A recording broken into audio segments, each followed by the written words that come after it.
नमस्कार दोस्तों, मैं टीजे सर और मैं आज लेकर आया हूं आपके लिए भारत का संविधान और इसके अंतर्गत भाग एक जो है, भाग एक के से संबंधित 10 ऑब्जेक्टिव टाइप के सवाल। तो चलिए हम लोग स्टार्ट करते हैं पहला सवाल से। कि पहला सवाल हमारा है कि भारत का नाम भारत किस अनुच्छेद में उल्लेखित है। तो भारत को दो नामों से भारतीय संविधान में बोला गया है, एक इंडिया और एक भारत, हिंदुस्तान नहीं बोला गया है। और इसका जो उल्लेख है वो अनुच्छेद 1 में किया गया है। तो ये चीज आपको ध्यान रखना है। अगला सवाल हम अपन लेते हैं, भारतीय संविधान के भाग 1 में कुल कितने अनुच्छेद है। तो इसमें कुल मिलाकर 4 अनुच्छेद है, ये चीज आपको ध्यान रखना है। 1 से लेकर 4 अनुच्छेद पहले में है। पहला भाग जो भारत और भारतीय संघ और उसके राज्यों के बारे में बताता है, तो 4 अनुच्छेद है इसमें। अगला हम लोग सवाल लेते हैं कि भारत राज्यों का एक संघ है, यह कथन किस अनुच्छेद में है। तो इस कथन, ये जो कथन है ये अनुच्छेद 1 में है। ये फर्स्ट अनुच्छेद ही है कि भारत का उल्लेख किया गया है और वो एक संघ है राज्यों का, इस चीज का उल्लेख है। अगला सवाल लेते हैं, सवाल नंबर 4। इसके अंतर्गत किसी नए राज्य को संघ में शामिल करने की शक्ति किस अनुच्छेद में दी गई है। तो ये अनुच्छेद 2 के अंतर्गत दिया गया है। मतलब इसमें मुख्य रूप से फर्स्ट में राज्य के बारे में, दूसरा में शक्ति मतलब शामिल करने की शक्ति इसको, और 3 और 4 में भी इसके बारे में दिया गया है कि कैसे हम अंदर से राज्य बना सकते हैं और कैसे हम संघ में शामिल कर सकते हैं। आगे हम लोग देखते हैं, जो है संसद को राज्य की सीमाओं में परिवर्तन करने की शक्ति किस अनुच्छेद के तहत दिया गया है।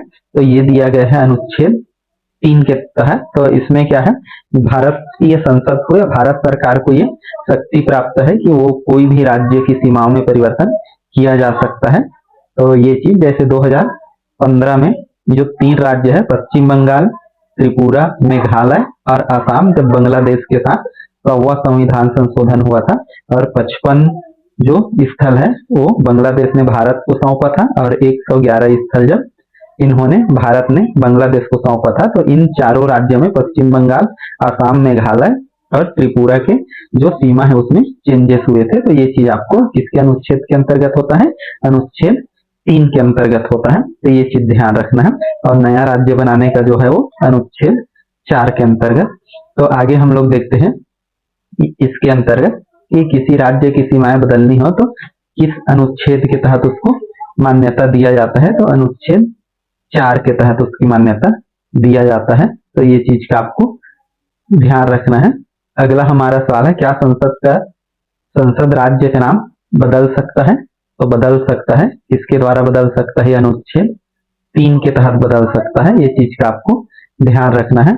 अगला सवाल देखें हम, राज्यों की सूची भारत के संविधान के किस भाग में दिया गया है। तो जैसे पहले ही बताया कि भाग 1 में ये चीज दिया गया है, राज्यों की सूची के बारे में संविधान के, और इसी में उसके बारे में डिटेल से बताया गया है कि भारत के संघ और उसके राज्यों के बारे में। अगला हम देखते हैं कि नए राज्य का गठन होता है, तो नए राज्य की गठन के लिए संसद को किसकी सहमति लेना होता है। तो इसकी सहमति लेना होता है जिस राज्य का स्थापना करना है, तो उस राज्य से इसको सहमति लेना पड़ेगा। मतलब जैसे यदि छत्तीसगढ़ मध्य प्रदेश से बना है तो मध्य प्रदेश से उसको अनुमति लेना पड़ेगा, या उत्तराखंड उत्तर प्रदेश से बना तो उससे, या आंध्र प्रदेश से तेलंगाना बना तो उस विधानसभा से सहमति लेना पड़ता है, अर्थात प्रस्ताव विधेयक पारित करना होता है।